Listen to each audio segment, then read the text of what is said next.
20 years later, Sally Reichenhart still hasn't buried her lost New York City firefighter son, Christian. 20 years later, John Fiel, a construction worker turned activist, still mourns the loss of that fleeting moment of national unity that arose after the Twin Towers of the World Trade Center fell. 20 years later, Army veteran Kiyoshi Mino fears the Afghans he served with after the United States invaded the country because its Taliban government was sheltering 9/11's architect Osama bin Laden and other al-Qaeda members will fall into Taliban hands and wonders if all that sacrifice was worth it. And 20 years later, the ranks of the Ground Zero first responders who risked their lives and helped to rescue those trapped in the ruins of the towers, and later retrieve the bodies of those who died there, grow smaller every year. It was a blue skylight summer morning when al-Qaeda terrorists and hijacked planes brought down the World Trade Center, attacked the Pentagon, crashed a plane into a field in Pennsylvania, killed more than 3,000 people, and made a mockery of America's belief in its invincibility.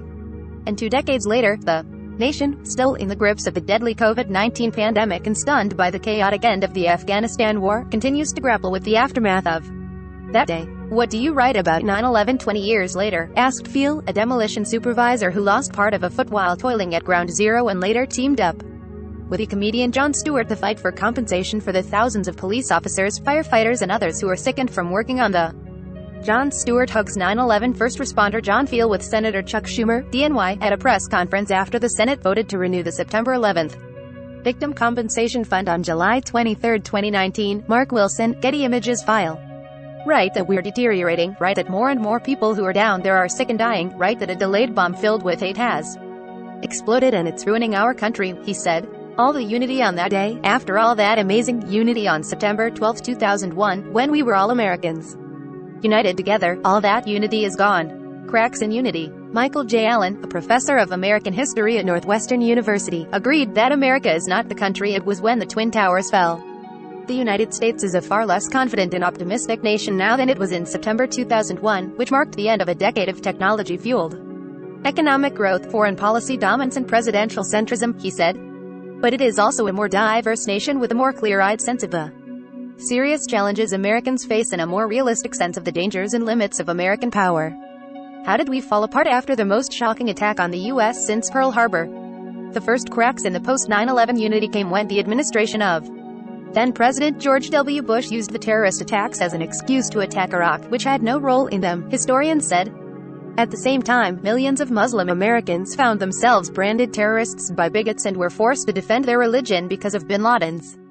The Bush administration's failed foreign policy response to the 9/11 attacks discredited the existing leadership of the Republican Party and leading Democrats, like Hillary Clinton, who supported the Iraq War. Allen said. That, he said, helped pave the way for the election of President Barack Obama, one of the few politicians who publicly opposed the Iraq War, and allowed a new political class to emerge before the subsequent election of his successor, Donald Trump. But that political class is more confrontational and enjoys less trust in a nation that has grown more divided, Allen said. The net effect is to leave Americans less capable of reaching consensus on any problem we face, from COVID to climate change to counterterrorism to policing, and thus unable to forge public policy responses. The internet also figures into the division. Safe to say, if what happened on September 11, 2001, happened today, the response would have been vastly different, said Syracuse University professor Robert Thompson, an expert on popular culture. The major variable is social media and the explosion of the digital environment. There were conspiracy theorists who floated bogus notions that Jews were warned not to show up for work at the Twin Towers that day and that the attacks were an inside job or even faked, he said. But while those notions continue to persist on the web, they did not get the sudden traction in 2001 that, for example, some of the false COVID claims that Trump promoted on Twitter did last year. Instead, "we're all in this together" narrative took hold in the media in the aftermath of the terrorist attacks and remained there until the Bush administration began pushing to invade Iraq, which happened in March 2003. We had Jay Leno vowing not to make fun of the way President Bush mispronounces words, Thompson said. There is no way that warm, unified feeling would happen today. The endless war is over. When bin Laden masterminded the 9/11 attacks, he did so from a hideout in Afghanistan, which was then being governed by the Taliban, homegrown practitioners of an extreme version of Islam bent on returning the country to some of the practices of the Middle Ages. The invasion Bush launched quickly dislodged the Taliban but did not destroy them. It also failed to capture bin Laden, who escaped across the border into Pakistan and continued to threaten the U.S. until he was killed in a 2011 raid ordered by Obama. But now the Taliban are back in power, their triumphant return paved by the Trump administration's agreement last year to pull U.S. forces out of the country, and the apparent failure of President Joe Biden's administration to anticipate how quickly Kabul would fall. Mino and hundreds of other Afghanistan war veterans have been frantically trying to help the Afghan interpreters who went into battle with them during America's longest war escape the Taliban. Army veteran Kiyoshi Mino, Jamshid Omari. I joined the Army right after graduating from college in July of 2001 at the age of 21, and right before 9/11, Mino recalled. I was in the middle of a class in dismantling and reassembling an M16 rifle in basic training when the drill sergeants announced to us that America had been attacked and that we better get ready to go to war. They were always playing mind games, so we all thought this was just another lame attempt to mess with our heads or scare. Only it wasn't. And serving as a soldier in Afghanistan and then returning to that country as a civilian aid worker, he said, he saw firsthand how America's attempt to establish democracy was undermined by the corruption of Afghanistan's leaders and the U.S. corporations that set up shop in the country. I don't think we were in Afghanistan for a noble cause, although many of us were led to believe we were, Mino said. We were there to blow a lot of taxpayer money on goods and services provided by American corporations, all in the name of things like fighting terrorists, rebuilding a government, creating an Afghan national army, of course. But ultimately, the final result speaks for itself. The Afghan army barely put up a fight and the Taliban took Kabul without encountering any resistance. Our government never cared much for where that money was going or how well it was being used, and as a result the Afghan national army was far smaller and ill-equipped than what the receipts would suggest, Mino said.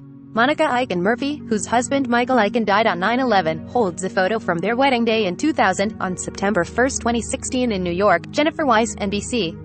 Monica Aiken Murphy, whose husband Michael Aiken died in the South Tower of the World Trade Center, bristles at critics who liken the fall of Kabul to the fall of Saigon. She said she grieves for the 13 U.S. service members who were killed by an Islamic State Khorasan group suicide bombing at the gates to Hamid Karzai International Airport and the other Americans who died fighting in Afghanistan.